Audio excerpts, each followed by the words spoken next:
Okay, this video is Do You Need More Selenium?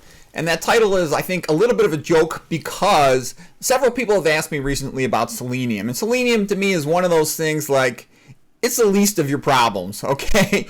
For example, I've never seen a case of selenium deficiency or toxicity in my life. I've never even seen a journal article about one until I just started, getting interested in it at the moment. And there's an old saying in medicine, when you hear hoofbeats, think of horses. And then the next most rare thing is a zebra. And then after that's an okapi. And I'd say after that would be selenium. And after that would be a unicorn. I mean, it's a rare problem. There do exist some areas in China and Central Africa that are prone to selenium deficiency. And that'll be because they eat food grown locally on their local soils, which might be a little low in selenium deficiency. And that will increase the risk of something called Keyson's disease and a Coxsackie virus infection. Okay, now in the United States, about the main time you might see a selenium deficiency if there was some very unusual nutritional situation, like the person was getting chronic intravenous feeding, like, TPN, total parenteral nutrition, for example, or if they have a problem with their liver, liver failure, cirrhosis, which gives them abnormal selenium metabolism. That might lead to a problem with it. Severe chronic diarrhea can be a problem. This guy, JJ Medicine, made a good video about selenium deficiency. The only thing, I'll just say something about JJ Medicine and all these other usually medicine education sites of that type. They're designed to help students pass their boards. And they're pretty good for that. But, medical school is basically training in internal medicine. And training internal medicine is basically preparation to prescribe drugs. Okay, so the whole angle of what medical students are taught is to prepare them to match the ill to the pill and send a bill. And they get very good at that, but they really don't learn that much about nutrition. They don't learn anything about nutrition. They learn very little about pathophysiology. The more curious and motivated ones pick up more as they go along, but they won't know anything that is outside of that whole thought process. American doctors are taught that all these diseases just happen for unknown reasons, and aging, rare toxins, genetic things, but most of the time nobody knows why, and you just try to slow it down a little bit with a pill. Okay, well anyways, getting back to selenium. They mean well. They all go into it with a good intention, and they try hard, but it's just kept away from them, all this stuff. We've talked about that before. Okay, now why am I not worried about selenium? Because you can live off just potatoes, okay? You could Papua New Guinea, they eat 93% of their calories from sweet potatoes, very much like potatoes. And what I'm trying to say is if you're eating any naturally occurring diet, you're going to be fine. It's sort of a non-issue.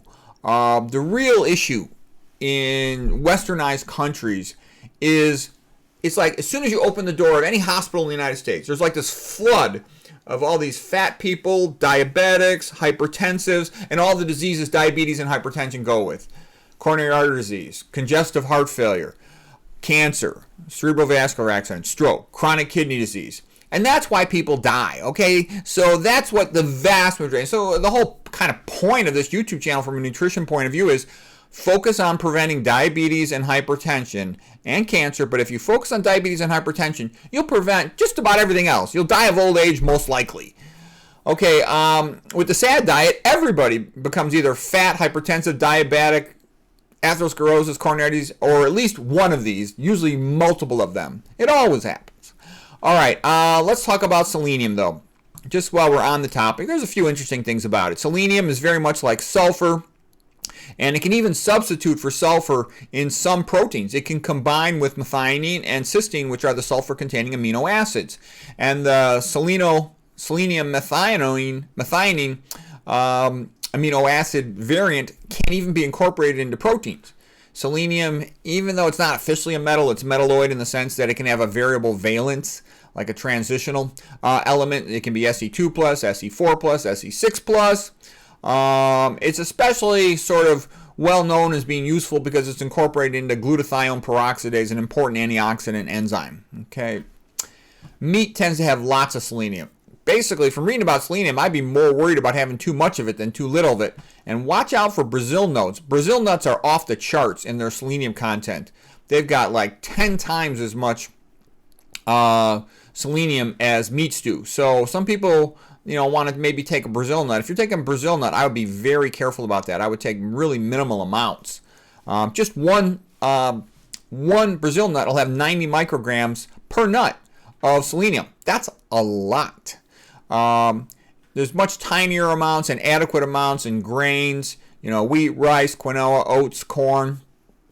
Okay. Broccoli, the cruciferous vegetables tend to accumulate selenium, not much in most other vegetables. You can get some from garlic, onions as well. Fruits are very low in selenium. So, like I said, there's a couple places in China, Central Africa, where they eat local soys. Nowadays, most people eat foods coming in from a variety of locations to their grocery store. So whatever's in their local soil is usually a non-issue with regard to any type of deficiency disease. There are selenium supplements, and again, I would stay away from these unless you have a proven selenium deficiency. You can check your blood level, you can check your fingernails, your hair, whatever. Selenium excess is toxic. Just 1 gram can be lethal. So like I said, watch out for Brazil nuts. Make sure you've got that figured out. In areas where the cattle eat from soil with greens grown in high selenium, they can get the loco, crazy disease. There's some provinces in China as well that have too much selenium in their soil. Okay, a couple things about books. Like, what would I read? Somebody asked me to look up selenium. So the first thing I'll go to is this book right here. It's called Advanced Nutrition and Human Disease. The author's name is Serene Groper. She's good, and there's some co-authors, and it's the 8th edition. The reason I like this book is it focuses on human nutrition, and by the time they get to edition 8, they're competing books. Here's another book of human nutrition. And these books are like the biochemistry of human nutrition. They're both pretty good. And I like the fact, this one's on edition number 4, they're competing with each other. And because they're competing with each other, because I have the old editions too, they keep on trying to make their book better. And they're pretty good. They'll have really clever ways to present glycolysis, Krebs cycle, and stuff. I'll show you the other one. This other book is Biochemical, Physiological, Molecular Aspects of Human Nutrition by Martha Stepanuk. So here it is up close. And it's a good book. This one had more about the diseases of selenium. They both, I was surprised, had like 10, 15 pages on selenium. I was quite surprised by that. And this one will go into more of the diseases, but it varies. Sometimes the other one's good for some subjects. Sometimes this one's good for some subjects. So these are books I'll go to get sort of a human biochemistry book. The medical school biochemistry books, again, they'll have more detail about glycolysis and Krebs cycle, but it's all going to be human, and it's all going to be with a prelude towards pharmacology. Versus these books have more emphasis on what you would consider the nutritional aspect of things. But none of them really are where I get my best information. I'll get my best information from reading papers, or the guys who write the best books are old guys who want to leave a legacy, and they summarize their field. Those are the best books you will ever read. And I've actually read some pretty good books by women who are trying to save their child.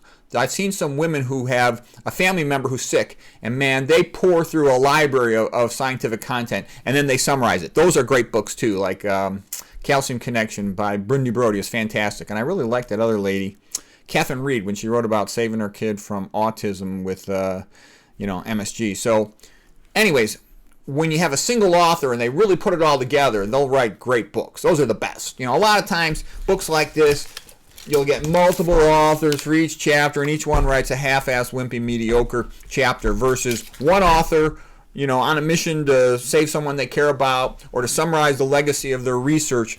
They tie it all together, and those books are great. They give you like the deep insight into a field. So anyways, selenium, yeah, it exists. Probably not a problem for almost anybody eating any type of normal diet that doesn't have a major problem with their liver or chronic severe diarrhea. So be careful for Brazil nuts. That's about it.